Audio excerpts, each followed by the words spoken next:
Amen, amen. All right. Shall we all stand, please? And I like the message of the song. Sabi niya, everything he touch, he changed. Kaya I hope yung ilan sa atin ay na-touch na ng Panginoon. Amen. Yeah, that's good. Good song. Happy ko kanina kay Jairus. Ano gagawin mo rito? Kakanta pala siya. Yeah. So that's good, good. At sana tuloy-tuloy na. No? At yan ho ay magandang usapin ang pag-uusapan po natin ngayon na dapat nating maunawaan ng Diyos, ang plano ng Diyos sa buhay po natin. Okay? So if you have your Bibles, you turn your Bibles in the book of Romans chapter 5. Marami po tayong bubuksan at you understand na pag nag-aaral po kayo ng Bible, pag nakita nyo sa Biblia, merong mga writers na nag-focus sila ng isang bagay na yun dun sa sulat nila. It is just like the Apostle Paul. Alam nyo si Paul sa church at Rome, ito po yung babasahin po natin sa Romans chapter 5 na si Paul ay nagsulat po siya sa church sa Roma, Baptist Church sa Roma, hindi po yung iniisip nyo church sa Roma, hindi po sa Vatican. Okay? Now si Paul, nagsulat po siya doon at ang tema ng kanyang pagsusulat mga kapatid is kung ano ang nagagawa ng law at ano yung ginawa ng Panginoong Kristo, ang pagkakaiba. Okay? So, mauunawaan natin mabuti. Pag naunawaan nyo ng mabuti, lalo kayong matutuwa sa kaligtasan po ninyo. Okay? At yung medyo nag-aalanganin pa sa practice ng kaligtasan, hindi sa kaligtasan, kundi sa practice ng kaligtasan, ay lalo kayo may encourage na i-practice talaga ang inyong kaligtasan. Diba sabi ni Paul, work out your own salvation. That's you. Because God has already worked it in. God worked it inside, then we must work it outside. Okay? In other words, you have to show it. You have to testify to the people that you are saved. Okay? All right. Book of Romans, chapter 5. We'll begin reading from verse number 12. There is a familiar passage here, verse number 12. Okay? Are you with me now? All right. Wherefore, as by one man sin entered into the world, and that and death by sin, and so death passed upon all men, for that all have sinned. For until the law, sin was in the world, but sin is not imputed when there is no law. Nevertheless, death reigned from Adam to Moses. Yan ho, dapat natin tignan. Okay? Even over them that had not sinned after the similitude of Adam's transgression, who is the figure of him that was to come. But not as the offense, so also is the free gift. For if through the offense of one many be dead, through the offense of one many be dead, that's the offense of Adam, much more the grace of God and the gift by grace, which is by one man, that is Christ, Jesus Christ, hath abounded unto many. So if you have your marker, markahan niyo po yung talata na yan, napakaganda po yan. By the offense of one, many be dead. But by the grace of God, by the death of one, many got saved. Okay? 16. And not as it was by one that sinned, so it's a gift. For the judgment was by one to condemnation. But the free gift is of many offenses unto justification. Yeah? All right? Verse 17. For if by one man's offense death reigned by one, much more they which receive abundance of grace and of the gift of righteousness shall reign in life by one, Jesus Christ. Therefore, as by the offense of one, judgment came upon all men to condemnation, even so by the righteousness of one, the free gift came upon all men unto justification of life. For as by one man's disobedience, many were made what? That's you and me. Diba? By the disobedience of Adam, we are, and we became sinners. All right? Let's keep going. So, by the obedience of one, shall many be made what? Righteous. I'm telling you. 20. Moreover, the law entered that the offense might abound. But where sin abounded, grace did much more abound. The law will tell the kinds of sin that we are committing. Okay? But kahit na gaano pa man yan at ilang pangalan man ang kasalanan natin, the grace of God abounds. The grace of God overrules. Yeah. Now, 21. That as sin hath reigned unto death, even so might grace reign through righteousness unto eternal life by Jesus Christ our Lord. What a blessing. What a blessing to know Jesus. What a blessing to be saved. What a blessing to be a believer of God. Right? Kala nila, nilalaro-laro lamang nila ang pagiging Kristiyano. No? So, you can tell. You know, sometimes, hindi natin malalaman. Napakaliit lamang yung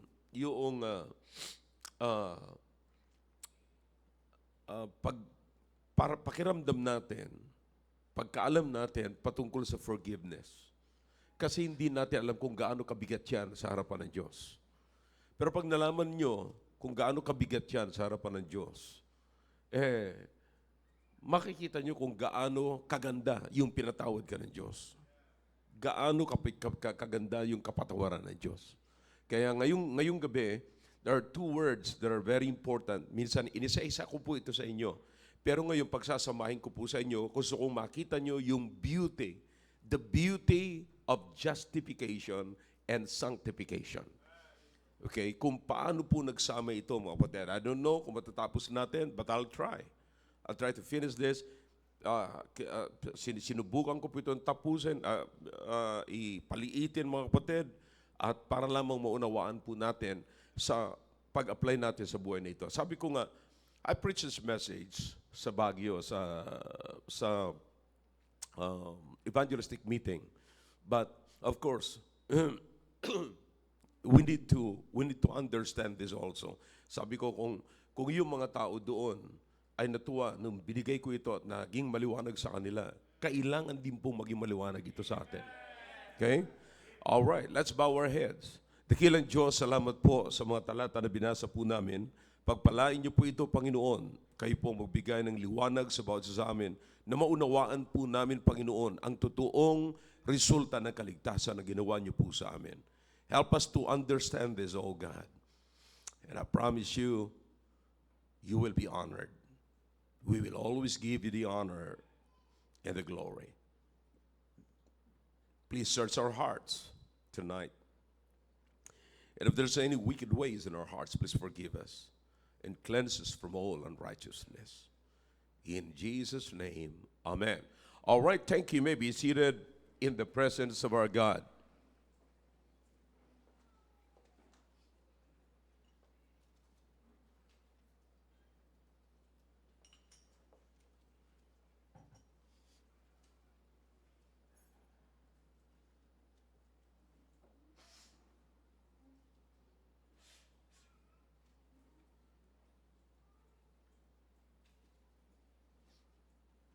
All right, let's keep going.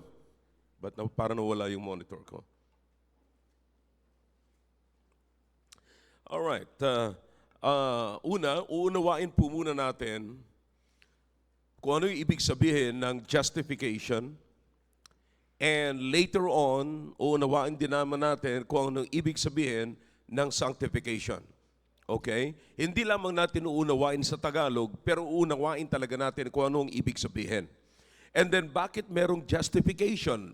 Bakit involved pa ang justification? You see, ganun din naman, bakit kinakailangan pa at involved pa yung sanctification? Nawala yung monitor ko. Okay? Alright. So, unawain natin ang mabuti mga kapatid. Maliwanag ako sa inyo. Ha? Yeah, okay. Yan. Nakabalik. Okay. Thank you. Hindi ko alam kung bakit parang ayaw nilang pag-usapan natin itong justification. Yeah. Sino ba sa inyo? Kanino kayo? Alright. Now, justification sa Tagalog mga kapatid ay inaring ganap. Okay? Now, justification, it involves there, sa justification, yung tinatawag nating forgiveness. Okay?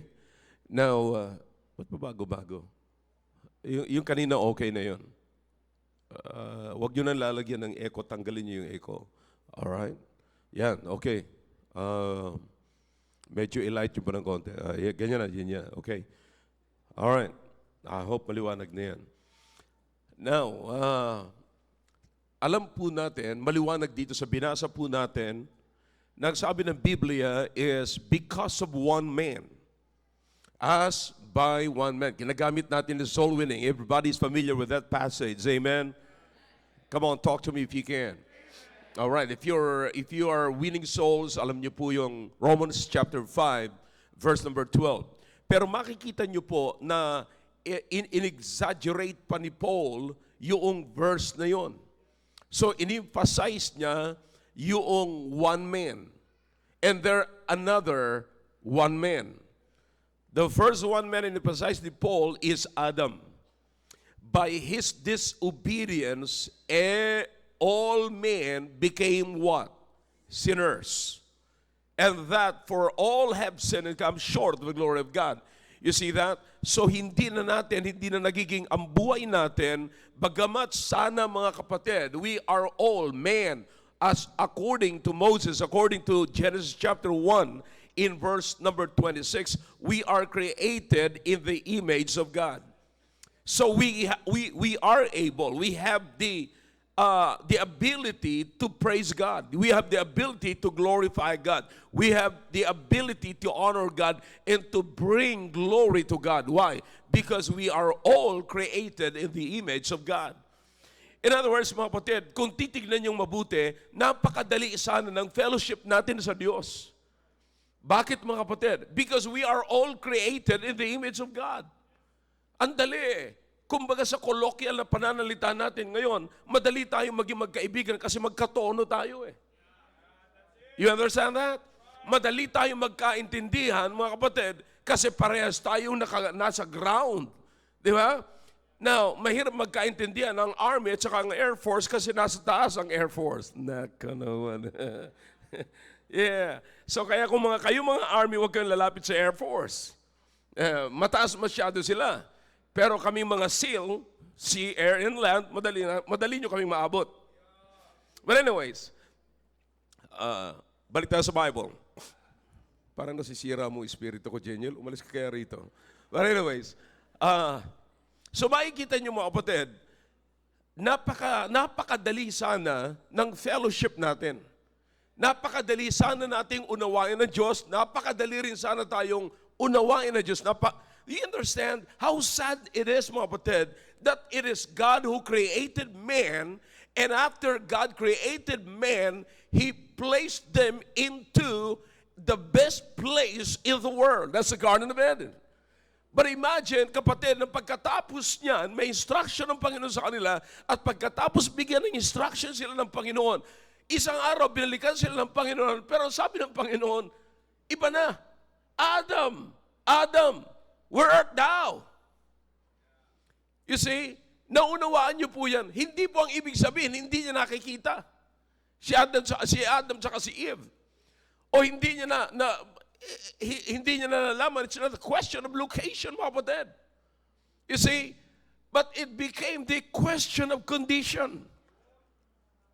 Hindi po ba? So napakatindi na. Kaya sabi niya, Adam, where art thou? Nawala na sila doon sa talagang tamang condition nila bilang tao na nilikha ng Diyos ayon sa kawagis ng Diyos. So, do you understand that man cannot do anything to bring themselves back to the fellowship of God? Did you get that? One more time. Man has no capability. Man is short and full of the glory of God. That's why he has no capability and ability to bring themselves back to the fellowship of God. Wala silang kakayanan. Can you give me a document, a passage for that? Naalala niyo mga kapatid, anong ginawa ni Adam and Eve? Nung sila'y hinahanap ng Diyos, pagkatapos sila nakita nila ang sarili nila na sila'y hubad sa harapan ng Diyos. Tell me what they did. They what? Nagtahi-tahi sila ng dahon mga kapatid. And then yun ang tinakip nila. They thought they are already covered. But in the sight of God, no, you're not covered. See? So in other words, gumawa naman sila ng paraan mga kapatid na matakpan yung kanilang kahihiyan, na matakpan yung kanilang kasalanan, pero sa Diyos ay hindi katanggap-tanggap yon. Para maibalik nila ang kanilang sarili sa harapan ng Diyos, para maibalik yung kanilang fellowship sa harapan ng Diyos, anong ginawa nila? Gumawa sila ng paraan. But, sad to say, it's not acceptable to God. So they don't have the capability, they don't have the ability. Wala. Ibang naiisip nila. Are you getting the point? So God, it is God. Kapatid, ang gumawa ng paraan para maibalik ang fellowship ng tao sa Diyos. Alright? In other words, back doon sa kasaysayan ni Adan, sila po ay nagkaroon ng kapatawaran. So we understand na pag sinabi nagkaroon ng kapatawaran, kapatid, makikita mo yung kasalanan mo na ikay pinatawad ng Diyos. Pero alam nyo, ang Diyos ay hindi po nagtapos doon. Kasi ang usapan, kapatid, hindi na pwede talaga. Pag titignan mo ang tao, hindi na siya pwede makipag-fellowship sa Diyos. Bakit? Man lost the image of God, and because of that, they became what? Unrighteous men. Unrighteous person. Now, how can an unrighteous person fellowship with the righteous God? It's impossible. Okay? Isaiah made it this way. Sabi ni Isaiah chapter 59, sabi niya, you know what? Eto na. It is your sin and your iniquities that separated you and your God. So you understand that? So yan po ang kalagayan natin. So makikita po natin na lahat ng ito, sabi ng Biblia, hindi lamang ito usapin ni Adan. Hindi lamang po ito usapin ni Israel. Kundi ayon sa Roma na sinabi ni Paul sa mga members of the church sa Roma, kapatid, na sabi niya, as by one man, sin entered into the world. So that pass upon all men, for all have sinned. As by the disobedience of one, we all became what? Sinners. So maliwanag, kapatid, na kung yung kaso ni Adan ay naging kaso natin. Yan ang usapin dito, mga kapatid. Hindi na sasabihin natin si Adan kasi. No. Kasi po, simula nung si Adan ay nagkasala, tayo nanggaling lahat sa kanya. Lahat ng tao ay namuhay na sa imahe ni Adan at hindi na sa imahe ng Diyos. So in other words, napalayo na ang tao. And so, ang Diyos ang gumawa ng paraan. Bagamat na wala na ng ability, na wala na ng capability, yung tao na restore ang kanyang relationship sa Diyos ang gumawa ho ng paraan. Back in the Old Testament, sila po ay naghahain ng sin offering, representing na sila'y patatawarin ng Diyos at sila'y nagkasala at sila'y patawaran ng Diyos. But you understand, mga kapatid, na ang kapatawaran ay alam natin na mayroong kasalanan. I don't know kung ilang listahan ng papel ang makikita mo para malaman mo na ikay makasalanan. You see, the Bible says here, it's the law. Habang nung nagkaroon ng law, mga kapatid, ito yung bawal, ito yung bawal, ito yung bawal, ito. Lahat ho doon ay meron kang bagsak dyan. Bawat batas na nakasulat dyan, meron kang bagsak. So you understand that? I hope you're following me. Sundan nyo na mabuti yan. I don't want you to miss this, mga kapatid. Kasi nililay down ko lamang para bago tayo, hindi natin ma-appreciate yung justification hanggat hindi po natin nakikita yung atin pong kasalanan. Yung ating condition. You have to go back to your condition, past condition, to understand the justification. Alright? So nandito na po yung listahan ng kasalanan. Nandiyan po yung forgiveness, kapatid. But you know what? Hindi po doon lamang nagtatapos sa forgiveness of sin. Pero ang napakaganda po rito, mga kapatid, ang sabi ng Biblia, as by the disobedience of one, many were made sinners. But, sabi ng Biblia, by the obedience of one, many are made righteous. So imagine that. So from being unrighteous, yung unrighteous naging righteous. By the what? By the obedience. Okay? Now, in other words, napakasimpleng arithmetic po ito, mga kapatid. Ang disobedience nagdala ng kasalanan. At ang kasalanan nagdala ng kamatayan. Ang obedience ay nagdala ng kabutihan. Righteousness. At yung righteousness nagdala ng buhay. Many were brought to life, sabi ng Biblia. That's the Apostle Paul. So I hope nasusundan niyo po yan, mga kapatid. So, ang ibig ko sabihin, mga kapatid, dito sa kapatawaran ng Panginoon, makikita mo yung law na pinabanggit dito ni Paul, nagpahayag lamang na lalo, kapatid, na wala tayong pag-asa. Ipinakita lang ng law yung ating kasalanan. In-expose ng law yung ating kasalanan. Pero hindi yung kapatawaran. You see, makikita nyo, pag nakita nyo na exposed na yung kasalanan, and then pag pinatawad ka, pag binabana ng Diyos, yung kapatawaran, doon mo makikita yung biyaya ng Diyos. Kaya sabi ng Biblia, mga kapatid, kung kailan nag-abound yung kasalanan na pina-abound ng law, dumating naman yung grace, at yung grace ay nag-abound para magkaroon ng kapatawaran yung ating kasalanan. But you know what? Hindi ho nagtapos dyan. Kasi yung isang righteous person, ibinigay niya ang kanyang sarili na matay para sa atin upang tayo maging righteous. So it is the righteousness of God na inilagay po sa atin. Kaya kailangan pong ilagay, listen now, kaya kinakailangan ilagay, impute sa atin at i-declare ng Diyos na tayo ay righteous upang magka-fellowship tayo ng isang righteous God.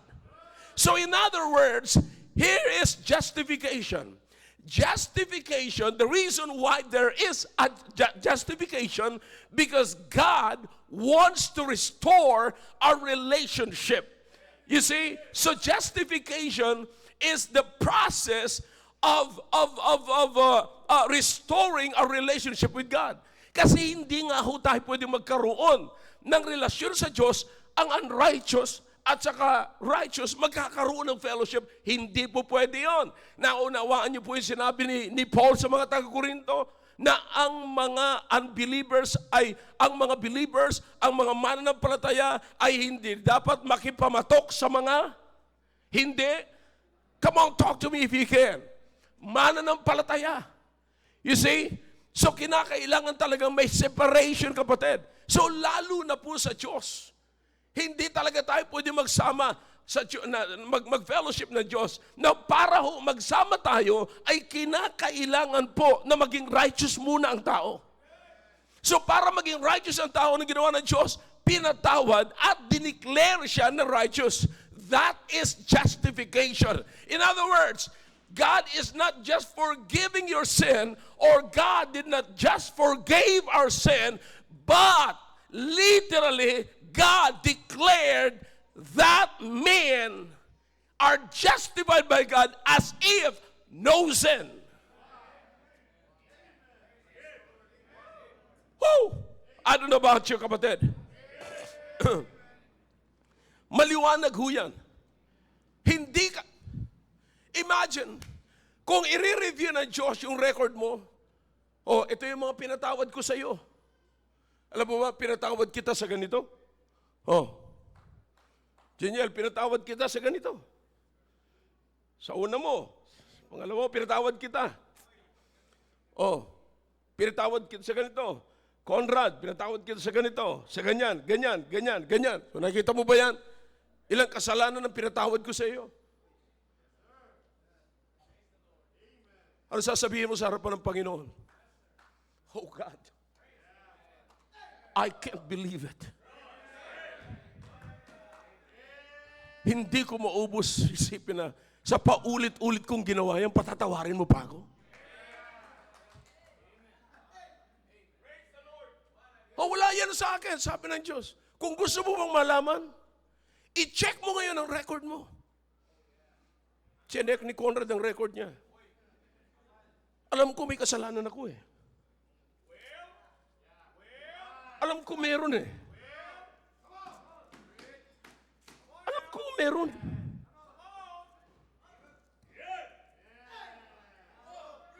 Alam ko meron eh. Panginoon, bakit wala po akong makita?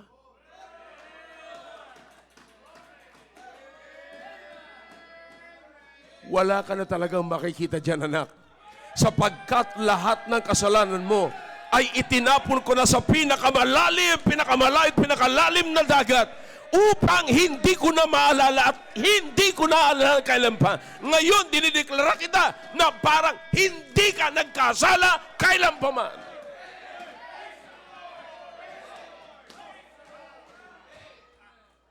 Diyos, paano po nangyari ito? Paano nangyari ang lahat ng ito? Look at the cross. The demands of the law was accomplished at the cross. No wonder why the song says, at the cross, where I first saw, and the burden of my sins rolled away. Why is that? Because there at the cross, your legal counsel stood for you and for me. Woo!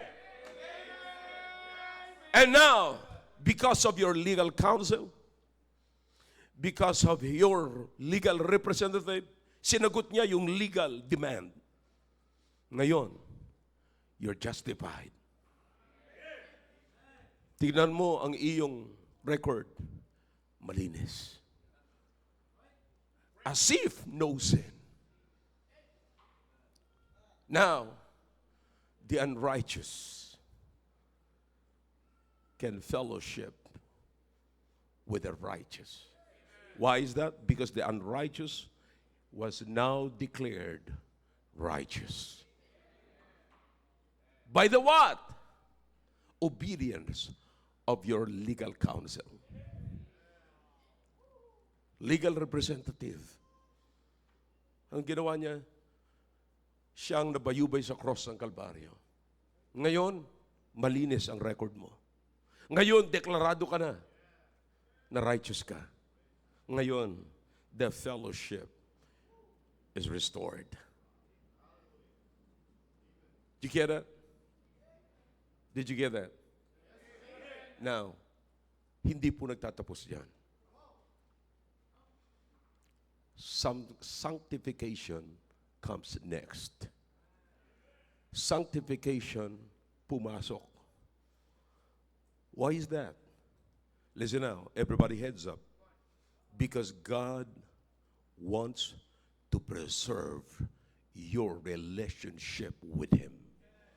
Not only that, God wants to have and to develop that relationship into a great fellowship with God. Bakit mga kapatid? Sapagkat anak ka na ng Diyos. In fact, pagka binasa po natin yan mga kapatid, sa aklat ng Roma mga kapatid, sa chapter 5, let's go back to verse number 1. Chapter 5. Are you still with me? Ito sabi ng Biblia. Therefore being what? Come on, say it louder. Therefore being what? By what? Now, why is that by faith? All right? This time kasi mga kapatid, si Paul ay nagsasalita na sa mga hindi nakakita kay Kristo at sa ginawa ni Kristo. Ang kailangan lamang nila ay magtiwala sila na mayroong persona na gumawa niyan. Kinakailangan silang manampalataya. Nakatulad din po ni Abraham. You see? So, sabi ni Paul sa mga taga-Roma in chapter 5, mga kapatid, therefore being what? Come on. Look at your Bible. Being what? Tandaan niyo yan. Justified by what? All right. Let's go back to chapter 4. Baba tayo ng konti, mga kapatid. Baba tayo. Verse number 3. Chapter 4, verse number 3. Hindi na kayo magbubuklat kung katulad ang Bible niyo, katulad ng Bible ko. Okay? That's just in the other side of the page, okay? Are you with me? For what saith the what? Scripture. Abraham what?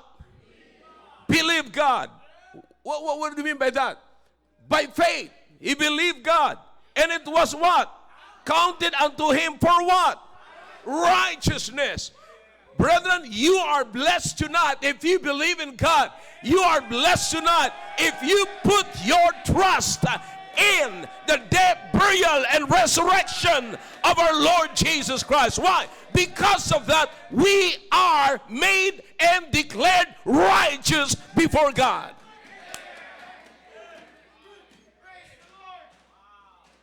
Yan ho ang chance, kapatid, na tayo po ang ating relasyon ay na-restored. But as many as receive Christ, to them God gave the power to become what? Imagine, from being unrighteous, we became righteous and declared righteous and adopted into the family of a righteous family. Woo! I don't know about you, but you have to understand your condition, mga kapatid. Ngayong nandyan na po tayo, anak na tayo ng Diyos. That is what we call justification. The ground of justification is the work of the Lord Jesus Christ. That's the ground. Tandaan niyo po yan. Ang batayan ng justification ay yung ginawa ng Panginoon. Wala po dyan. Wala ho dyan ang kamay natin, kapatid. Yan ang pinakang ground. Okay? Then pagkatapos po niyan, mga kapatid, meron pong plano ang Diyos. Hindi po nagtatapos doon. Ang plano ng Diyos ay gamitin ka ng Diyos. Pero para gamitin ka ng Diyos, kinakailangang i-detach ka ng Panginoon sa mga bagay na magpapalayo sa iyo sa Panginoon. Not because you are justified, it doesn't mean that you're always with God. You're always for God. No. Now, listen now. Ang Israel, ganyan po ang kalagayan. In the Old Testament, ganyan po ang example. Napakarap. Imagine yung mga Israelites, ang sabi ng Panginoon, thou shalt not have. Sanctify yourself. Why? Because I am the Lord your God. Thou shalt not have any other gods before me. You see? Pero anong ginawa ho nila? Nag-worship pa sila kay Baal. Bakit? Ang buong akala nila, yung blessing nila ay konti lang. Sa tingin-tingin nila sa labas, mukhang mas marami sila, mukhang maganda ang bansa nila. Kaya nga gusto pa nilang, sabi nila, magkaroon dapat tayo ng king. Samantalang may king na sila, Diyos. Pero pinagbigyan pa, nagsamba pa rin sila sa mga Diyos-Diyusan. Kaya nga ho napapanish sila. So ang sinasabi ko po dito, hindi ko muna sa Diyos ka na, ay tapos na ang lahat. Sabi ng Panginoon, sanctify yourself. Sanctify yourself. Same thing na sinabi ni Paul sa mga taga-Thessalonica. Your body, soul, and spirit must be sanctified. You see, why is that? What is sanctification in this case? Are you with me? All right. Now, sanctification, brethren, I hope you're with me. Sanctification is setting you apart for the special use of God. That is sanctification. God is setting you apart. Siniset apart ka ng Diyos. Okay? Para magamit ka sa special na paggamit ng Diyos. Naunawaan niyo po yun? That is sanctification. Kasi mga kapatid, hindi ka magagamit ng Panginoon kung ikaw ay unrighteous. So pagkatapos kang i-justify, ikaw ngayon ay sinasanctify. Now, listen now. Don't you miss this. The ground of justification is the work of the Lord Jesus Christ. The ground of sanctification is the life of the Lord Jesus Christ. Bakit? Yun po yung model. Yun po yung titignan natin. Hindi lamang po doon. Kasi, mga kapatid, justified na tayo eh. Justified na po tayo. Pero, I hope makikita nyo po na yung buhay ni Kristo, yan po yung pattern ng ating sanctification. So, nandun na ho tayo, yung buhay ng Panginoong Jesucristo, yan yung ground ng justification. Yung buhay ng Panginoong Jesucristo, yung ginawa ng Panginoong Jesucristo, death, burial, and resurrection, yan yung ground ng justification. Pero yung buhay ng Panginoong Jesucristo, yan yung pattern naman ng ating sanctification. Am I clear to you now? Okay, ngayon, bakit meron pa hong sanctification?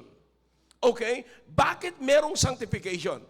Kasi nga po, gagamitin tayo. Isinet apart tayo ng Panginoon para magamit tayo ng Panginoon. Kung hindi tayo isi-set apart ng Panginoon, hindi tayo magagamit ng Panginoon. Bakit? Pababawin ko pa ho. This time, sanctification is also disconnection. Disconnection from where? Disconnection from something or someone that is disconnecting you from God. That is sanctification. Okay? Anong ginagawa ng Diyos? Dinidisconnect ka sa nagdi-disconnect sa'yo sa Kanya. Kasi paano ka magagamit ng Panginoon kung disconnected ka?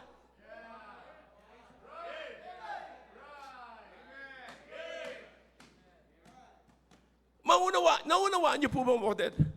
Listen now. Makinig kayo ng mabuti. Heads up. Hindi sapagkat nagsisimba ka, connected ka.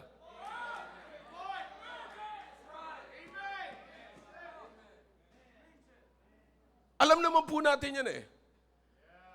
I hope you will agree with me na bakit may mga nandito sa loob ng simbahan na hindi sila makagawa at makasunod sa salita ng Diyos na naririnig sa loob ng simbahan.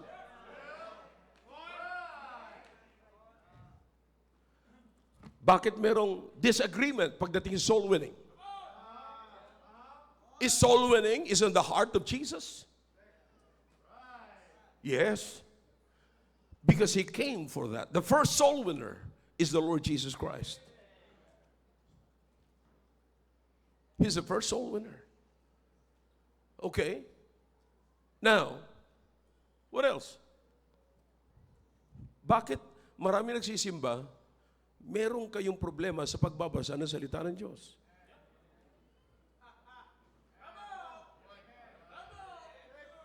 Bakit may mga estudyante, kapatid, ng Bible school na may problema sa Bible? pagbabasa ng Bible. Bakit? May mga Kristiyano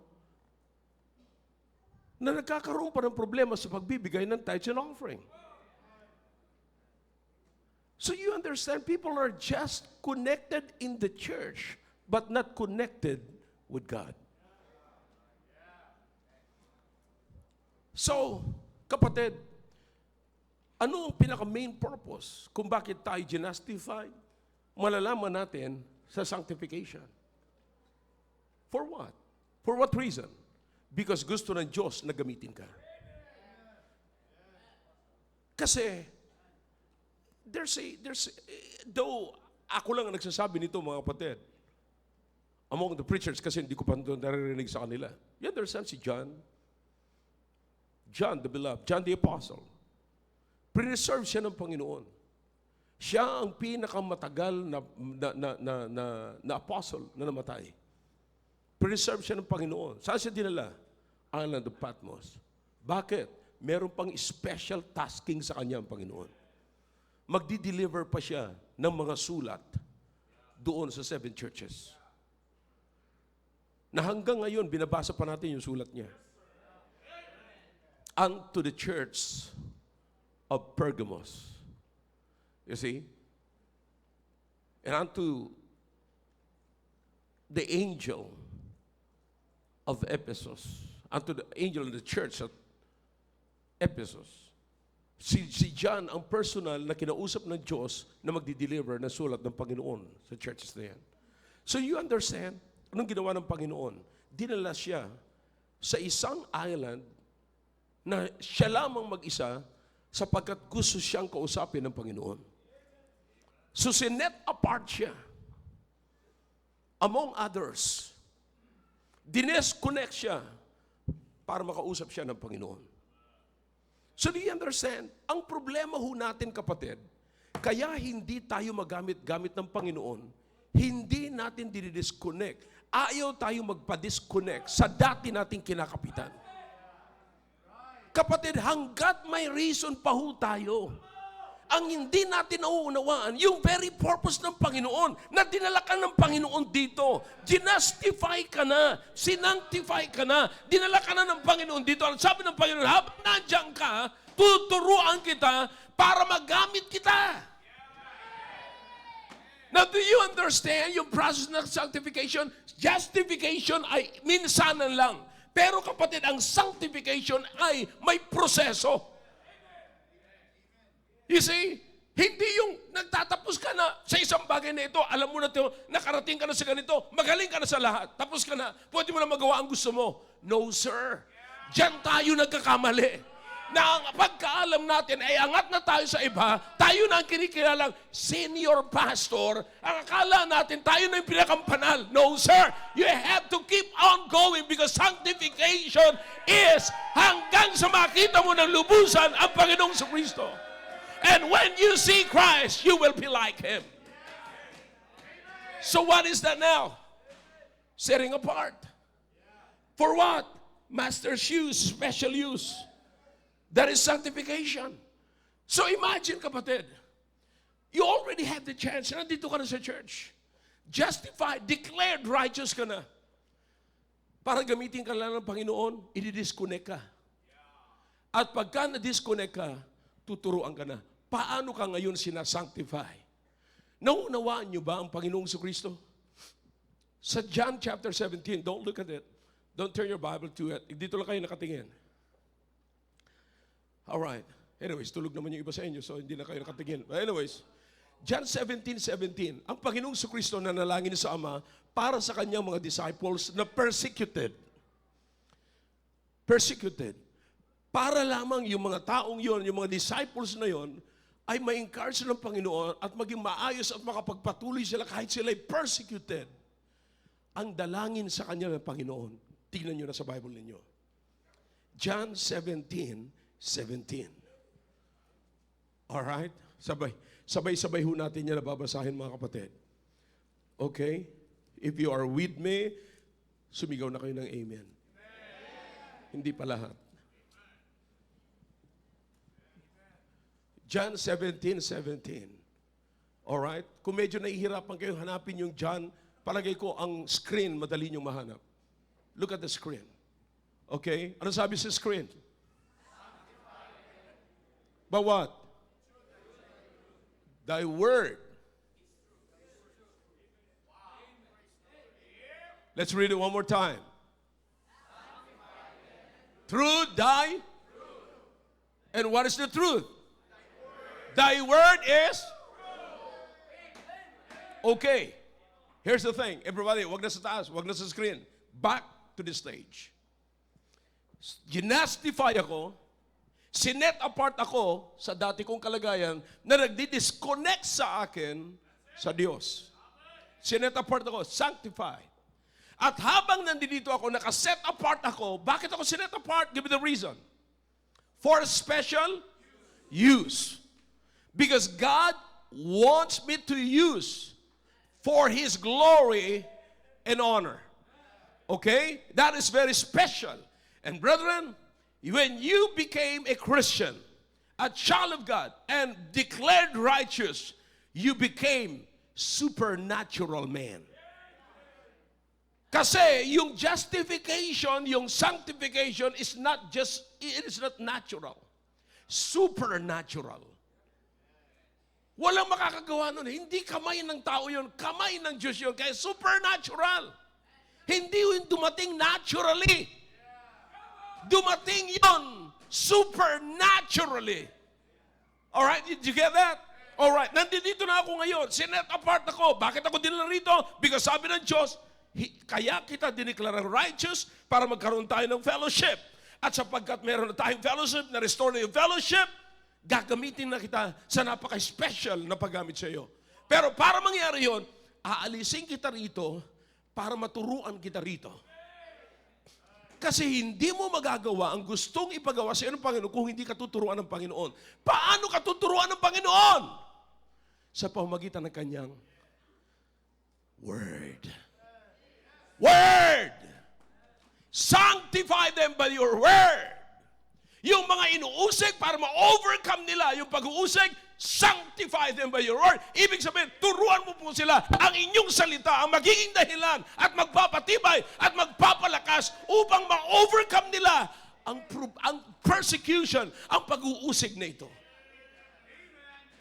Same thing. Ano mang gustong ipagawa sa iyo ng Panginoon, sa pamamagitan ng salita ng Diyos. Kaya nga po mga kapatid, pag tinuturuan tayo ng salita ng Diyos, maging submissive tayo sa salita ng Diyos.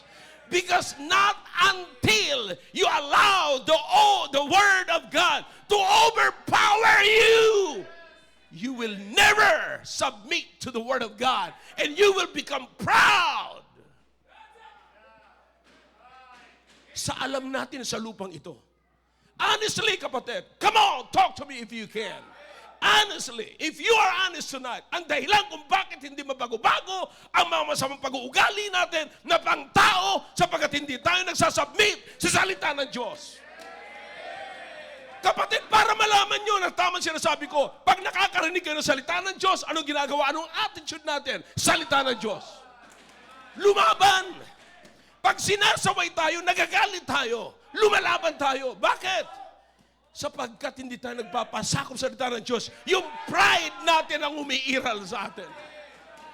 That way, God cannot use you. Because only you can use you. Huh. I hope this is clear. Walang ibang makakagamit sa iyo. Tignan mo, kayo mga pupunta sa area, sino ang nasusunod sa time? Kayo rin. Nakakalungkot na pagpupunta kayo sa area, hindi kayo nagiging blessing, kundi nakaka-offend pa kayo. Come on, talk to me if you can. Why is that? Do you think nasaan ngayon yung pag-separate sa iyo ng Panginoon? Ginastified ka rito, dineclare ka rito righteous, and God said, I want to use you. My intention is not just to restore a relationship, but to what? To use you. It's more than that. Bakit? My grace will abound in you. Kaya nga po ang nakakalungkot sa mga hindi nagpapagamit, hindi nag-a-abound ng grace sa buhay ninyo. Alam kong very strong ang statement nito. But you have to admit that I'm your pastor. I'm your friend. Kaya minsan hindi tayo ginagamit ng Panginoon. Hindi tayo nagpapasakop sa salita ng Diyos. Nandito na tayo sa stage, sa level ng sanctification. Siniparate na tayo, disconnect na tayo. Pero anong nangyari? Nakakapit pa tayo sa pride natin. Sa degree natin. Sa condition, sa situation natin, sa pera natin, sa kalagayan natin sa ibabaw ng mundong ito, sa kaibigan natin, sa karangyaan, sa mga uso-uso ng mundong ito. Young people, I hope you're listening. Kaya sabi ng Panginoon, disconnect. Bakit? Because if I will not disconnect you here, this thing here will disconnect you from me. Your sin and your iniquities have separated between you and your God. Isaiah said. See the problem?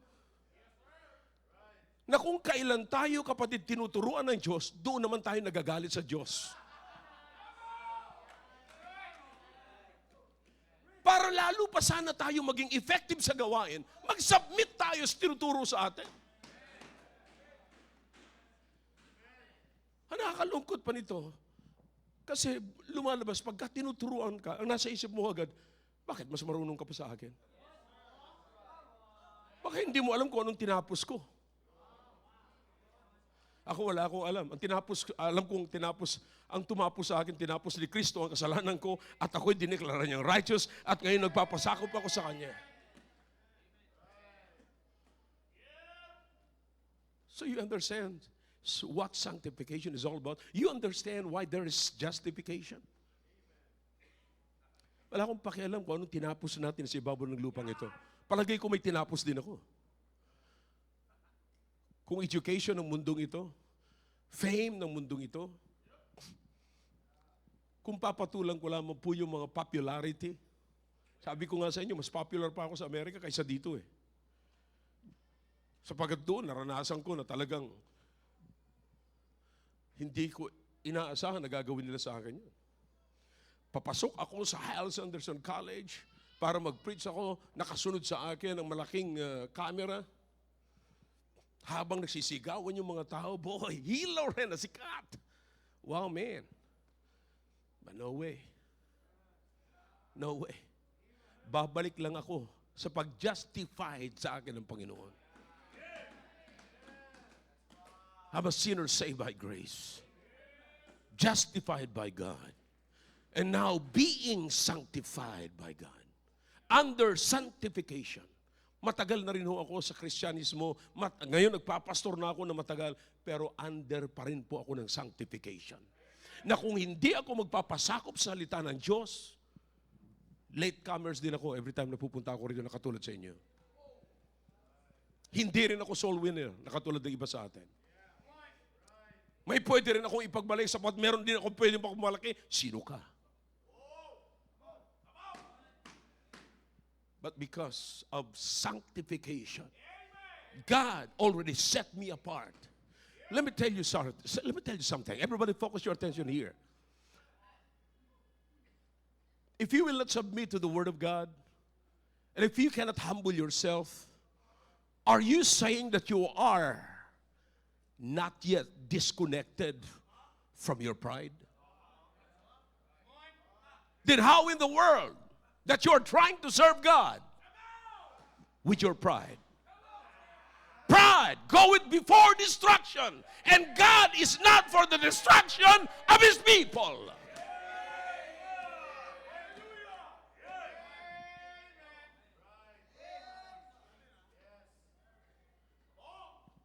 Justified and sanctified and being sanctified.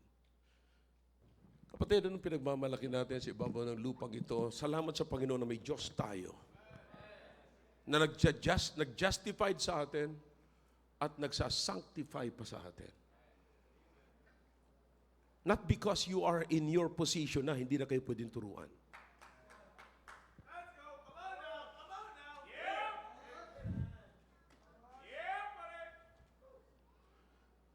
o di ho tayong matuto pa. Bakit? Hindi lang. Listen now. Listen, makinig kayo ng mabuti mga kapatid. Di ba pastor niyo ko? Palagay ko. Palagay ko. Tinatanggap mo ba na pastor mo ko? Yeah. Listen now. Sabi mo hindi? Yeah, okay. Kau din. Malapit na yung 24. But listen to me now, mga kapatid. Okay? Imagine. Pag hindi ako nag-submit sa salita ng Diyos, pastor na ako, di ba? Matagal-tagal na rin akong pastor dito. Ilang years na? 30? Come on. Anniversary. Okay, hindi ba sa inyo nakalimot? Wala man lang nagsabi rito 33. Limot kayo? Ha? Pero pastor mo ako. Yeah, for 33. Ilang taon mo na ako pastor? Ilang taon ka na?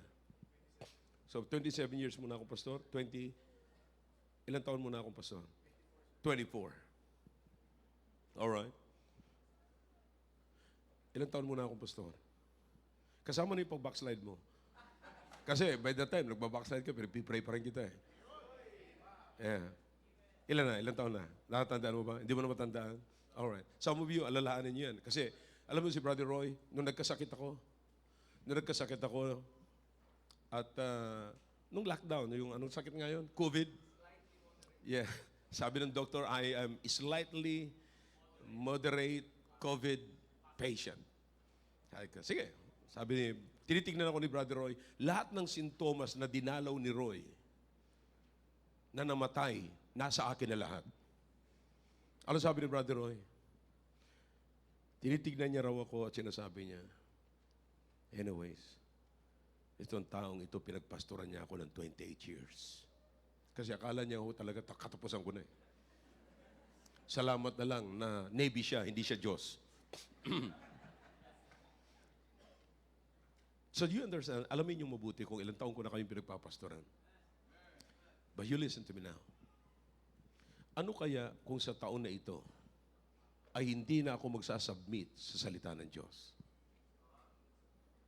In other words, kapatid, hanggang dito na lang. Sabihin ko na lang, magaling na ako. Oh, sabihin mo dyan sa Bible kung ano. Oh, kailan nagsimula ang New Testament? Anong pagkakaiba ng kingdom ng Diyos sa kingdom of Christ?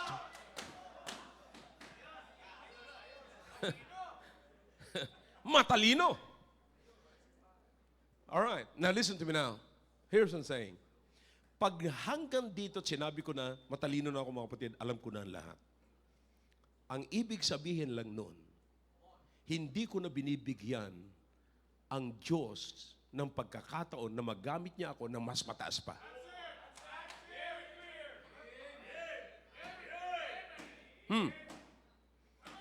Sa sino mang nagagaling-galingan na alam niya na kung saan nagsimula ang New Testament, at alam nila kung sino ang ligtas at hindi ligtas. Huwag kang magpapakita sa kanila. Sigurado ko. But listen to me now. Makinig kayo ng mabuti, mapatid. Sino man po sa atin dito na sinasabi nating magaling na at ayaw nyo nang magpaturo at magpasakop sa salita ng Diyos, isa lang ang ibig nyo sabihin. God, Panginoon, hanggang dito nyo lang ako magagamit at hindi nyo na ako magagamit sa ibang bagay. And just imagine, kaya nga po napakapalad natin na ang sanctification ay tuloy-tuloy ang process. Bakit? Sapagkat ginamit ka ng Panginoon dito sa baba. Sabi ng Panginoon, gagamitin pa rin kita sa pangalawa, gagamitin pa kita sa pangatlo, sa pang-apat, sa pang-lima, sa pang-anim. Gagamitin kita, walang katapusan. That is sanctification. Pero pag nagsabi ka, pag tinuturuan ka na, magagalit ka na, ayoko na, bakit sino ka magturo sa akin? Tama na, hanggang dyan ka na lang. Yan na lang ang paglilingkod mo sa Panginoon. Kaya nga po sinasabi ko sa inyo, kahit na sino rito na sinasabi natin, akala natin, mahinang klaseng tao. Walang mahina sa akin, walang bobo-bobo sa akin. Ang sinideklara ko lamang pong bobo, tamad. See, you understand? Sinasabi ko nga, sinishare ko pag nag-aaral ako ng Bible eh. Pag nag-aaral ako ng Bible, babalik-balikan ko na yung verse na yon, kakainin ko na talaga yun. Ibig sabihin talagang ilalagay ko na yung sarili ko doon, salagay ko na yung verse na yon para maging familiar lang. Pag may nabanggit dyan na aso, iti-check ko, saan ang galit tong asong ito? Inaalagaan ba ito ni Aikel o sino nag-aaral? You know, so you understand, pag may na-mention dito mga lugar, iti-check ko yan, isi-search ko lahat yan. Kasi walang katapusan yan. Pag Miyerkules, yung para sa Miyerkules, pero yung panglinggo, sinisimulan ko na huyan ng Monday. Dapat Monday, medyo at least, libre sa pag-iisip-isip. Pero hindi. Minsan, nag-uusap pa tayo, nasa isip ko yung verse. So you understand? Minsan ngayon, ang mga preachers, marami ng mga preachers ngayon. Milyones ang mga apparels nila, milyones ang sinturon nila, ang sapatos nila. Pero piso lang ang preaching nila. So sad. Right? Kaya nga mga kapatid, sinasabi ko po sa inyo, allow God to sanctify us. Because God wants us to use greater than where we are in the present. Yung kalagayan mo ngayon, sirs, kung diyan pa lamang nagre-reklamo ka na, tayo mo na paturo. Choir members, musicians, teachers, whoever you are, na ginagamit ng Panginoon. Pag reklamo na tayo ng reklamo, hanggang diyan ka na lang. Yung process ng sanctification ay tinigil mo na. Paano ka patuturuan? Am I clear? Shall we all stand? Father, thank you for your words. Bless the message, oh God, tonight. Speak to your people tonight. We really need your word, oh God. We need to be sanctified. Please sanctify us with your word. By your word, by your truth. At yung katotohanan ay ang iyong salita. Please, speak to everyone tonight. Your heads are bowed, your eyes are closed. God is speaking to your heart through that message. Then let's come to God.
Muli po, O Diyos, nagpapasalamat kami sa ginawa niyo po sa aming kalagitnaan. Pagpalain niyo po, O Diyos, ang bawat anak niyo na tiklop tuhod na lumapit po sa inyong harapan. Nakikita niyo po sila ngayon, tiklop tuhod kasama ang kanilang pamilya. O Diyos, dinggin niyo po ang kanilang kahilingan. Thank you, O God, for justification and sanctification. Thank you that you made it clear to your people And that we understand that the ground of justification is your work, oh Jesus.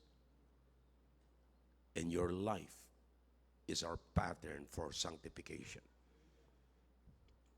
Thank you, O God. Salamat na dumating ang mensaheng ito na maliwanag sa amin. Bigyan niyo na po nawa kami ng kalakasan na masundan po namin ang katuruan na ito. Ito po ang aming dalangin sa pangalan po ni Jesus. Amen. All right? Did you get something? Did you understand something? Amen. Amen. All right.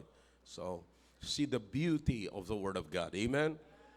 The beauty of God, you can tell, mga kapatid.